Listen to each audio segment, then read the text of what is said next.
Hello दोस्तों, मैं फिर से एक बार आपके सामने आई हूँ, वही जीना इसी का नाम है लेकर के। तो जैसे यदि आपने मेरे पिछले के वीडियोस देखे होंगे, सुने होंगे, तो उसमें आपको ये पता लगा होगा कि जीना इसी का नाम में मैं ऐसे पात्रों को लेती हूँ, ऐसे पात्रों का चयन, किरदारों का चयन करती हूँ जो कि बहुत ही तकलीफ़देह स्थिति में थे।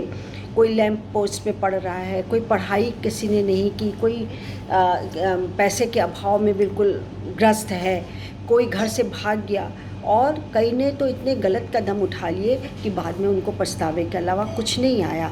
लेकिन इन जिन जो अभावग्रस्त थे उनके मन में एक ऐसा दिमाग में एक ऐसा सपना उपजा हुआ था और करने का जुनून था, जिसकी वजह से उन्होंने अपने सपनों को उस अभाव में रहते हुए, तकलीफ़ों को झेलते हुए, फुटपाथों पे रहते हुए, भीख मांगते हुए, चंदा मांगते हुए भी कहीं से कहीं पहुंच के उठ गए और जीवन में खुशहाली और करोड़ों लोग उनके फॉलोअर्स यानी कि उनके प्रेरणा स्रोत बने कि ये हमारे जीवन का हीरो है।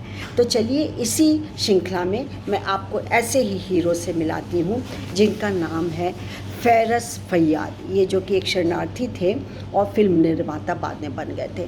तो हुआ क्या था कि सीरिया में चारों तरफ हिंसा, मार-धाड़, ऐसे लोग थे जिनको कि कभी भी चैन नहीं होता था। दिन का चैन है तो रात का सुकून ख़त्म हो जाता था। रात में सुकून की नींद आती थी तो दिन पूरा हिंसा में चला जाता था। ये स्थिति थी। और अलेप्पो जो कि सीरिया का बहुत खूबसूरत शहर, हसीन शहर माना जाता था, मगर क्या हुआ कि गृह युद्ध ने उसे बिल्कुल तबाह कर दिया था। और इसी शहर में लगभग 60-70 किलोमीटर दूर की में एक छोटा सा गांव था जहां पर कि फ़ैरस फ़ैयाद का जन्म हुआ था और वो 20 दिसंबर 1984 को जन्मे थे। और अलेप्पो जैसे महानगर में करीब होते हुए भी फ़ैयाद का गांव सुविधाओं से बहुत वंचित था। वो वहाँ पे कोई भी सुविधा नहीं थी और इतने पैसे भी नहीं थे कि वो शहर जा कर के अपनी पढ़ाई कर सकें। और यहाँ तक कि उनके गांव में जहाँ पैदा हुए थे वहाँ पे बिजली भी नहीं थी, तो वो किसी तरीके से लैंप पोस्ट के नीचे पढ़ कर के थोड़ी बहुत पढ़ाई उन्होंने जारी रखी, क्योंकि बिजली की नियमित पूर्ति हो नहीं पाती थी। पर फ़ैयाद के घरों में किताबों की उजाला में कोई कमी नहीं थी, बहुत किताबें थी। और ये किताब को गढ़ने वाले कौन थे? उनके पिता थे, जो कि एक काल्पनिक किरदार के रूप में, हीरो के रूप में किताबों को लिखा करते थे। ढेरों कहानियाँ चुन चुन कर वो बच्चों को भी सुनाया करते थे। तो फ़ैयाद के भी मन में बचपन से ये हो गया था कि ठीक है, अर्थधन नहीं है तो क्या है, लेकिन कोई तो सुपर हीरो बन सकता है। सुपर हीरो उसको खूब लुभाते थे और देखते देखते ये कहानियाँ काल्पनिक महानायकों के में ये नायक जो थे वो हकीकत के नायक और महानायक बन गए, क्योंकि उनको तो बचपन उनका उसी में गुजरा था। और दरअसल क्या होता था कि दशकों में सीरिया में बहुत साल तक सीरिया में हुकूमत कर रहे असद ख़ानदान की तानाशाही बढ़ती चली जाती। जुर्म है, तानाशाही है, बर्बरता है, वो दिन प्रतिदिन बढ़ती जा रही थी। तो जाहिर सी बात है, जातियाँ बढ़ेंगी तो डर भी रहेगा, खौफ रहेगा ही। और फ़ैयाद के परिवार को भी प्रशासन का कोपभाजन इसलिए बनना पड़ा कि जो उन्होंने किताब ये फ़ैरस फ़ैयाद ने जो के पिता ने जो किताबें गढ़ी थी नायक महानायकों की, उसमें से कुछ किरदार ऐसे थे जो कि हुकूमत की निगाह में बगावत के लिए उकसाने वाले थे। तो फ़ैयाद को आज भी वो दिन याद है जब पिता की आंखों में उन्हें जलाते हुए कैसे बरस पड़ी थी उनकी आंखें। उन्हें खुद उनकी वो पांडुलिपियाँ भी थीं जो प्रेस में जाने वाली थी और फ़ैयाद के पिता के सपनों को धधकते हुए भी वो देख रहे थे। कहानियाँ प्रतिरोधों को पैदा करती हैं। नायक महानायक दमन के बीच से उपजते हैं और यही सत्ता में देखा भी जाता है। और पूरे सीरिया में क्या हुआ, यहाँ वहाँ टकराव शुरू हो रहे थे, पर फ़ैयाद का सारा जो कि फोकस था वो फिल्म मेकिंग की ओर था और अपनी पढ़ाई और डॉक्यूमेंट्री से जुड़ी हुई बारीकियाँ जानने समझने का उनका एक हौसला था, जुनून था।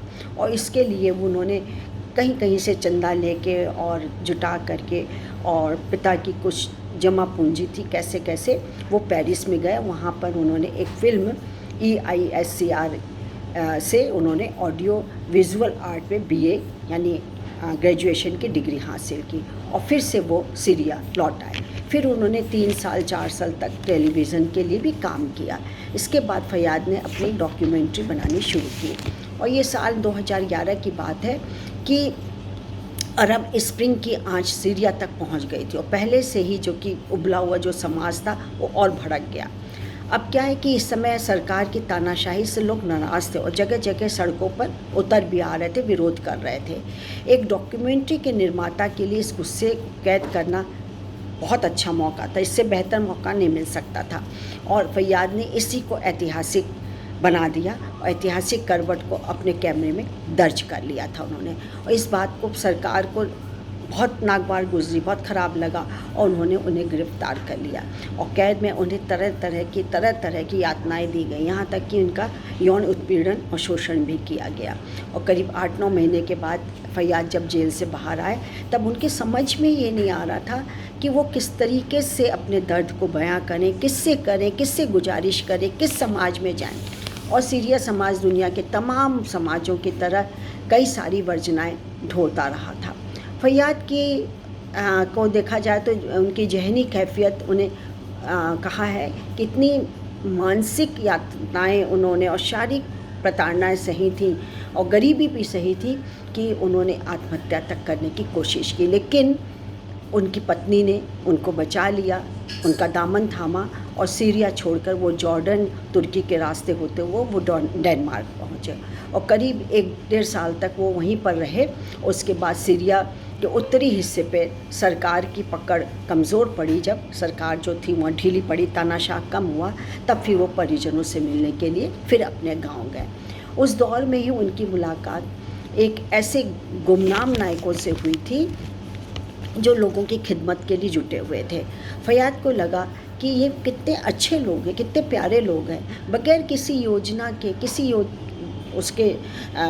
किसी मतलब अपनी चाह के, किसी मतलब अनकंडीशनल के वजह से अपना कैमरा निकाला, मतलब उसकी सहायता करने को तैयार थे और फिर उन्होंने अपना कैमरा निकाला और इस खालिद को दुनिया भर में मशहूर कर दिया। कैसे? खालिद क्या, उनसे थे एक पेंटर थे जिन्होंने बम्बार्ड जब हुई थी तो उसमें जो घायल लोग थे या ज़मीन में जो धंस गए थे लोग थे या कुछ घायल लोग थे या मरे हुए लोगों को उसमें से वो निकाला था और उन्होंने एक डॉक्यूमेंट्री बनाई थी और ऐसा करते करते ही उनकी खालिद की भी मृत्यु हो गई थी। अब फ़याद की पहली फ़ीचर फिल्म जो थी वो लास्ट मैन इन एलेम्पो के बनी थी, उसके नायक भी खालिद ही थे। इस फिल्म के लिए उन्हें ऑस्कर अवार्ड से नामांकित भी किया गया और फिर उन्होंने जो चुनौती स्वीकार की वो आज तक चल रही है। वो एक अच्छे निर्माता, अच्छे लेखक के रूप में पहचाने जाने, क्योंकि लेखनी तो उन्हें अपने वालिद से मिली ही थी और उसमें कुछ करने का जज्बा था, हीरो बनने का, सुपर हीरो बनने का, लेखक बनने का, तो वो उन्हें विरासत में मिल गई। और इसी तरह उन्होंने द केव में उन्होंने महिला डॉक्टर अरमानी बल्लू की श्रेष्ठ मानव सेवा को पेश भी किया और फ़याद को इसके लिए भरपूर सहारा गया, उनको सराहना भी मिली और वह सीरियाई शरणार्थियों की आर्थिक मदद के प्रयासों से भी जुड़े रहे। उनका पूरा कुनवा आज यूरोप के देशों में बिखरा पड़ा है, माँ बाप अलग है, भाई अलग है, बहन अलग है, वो खुद अपनी पत्नी के साथ अलग है, यानी यूरोप में जगह जगह डर और खौफ से भागे फिरते रहे थे।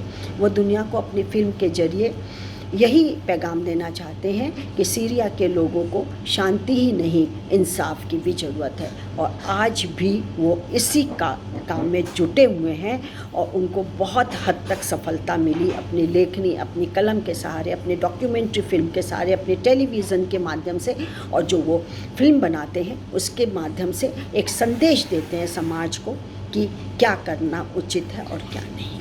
तो ये थे हमारे नायक। कहाँ उनकी गरीबी सामने आई, कहाँ उनका लैंप पोस्ट इसमें पढ़ते थे वो कहाँ सामने आया। वो तो सुपर हीरो हैं, आप भी बनिए, सब असफलताओं को ताक पे रख करके आगे बढ़िए और सुपर हीरो बनिए। आज के लिए इतना ही, नमस्कार, थैंक यू।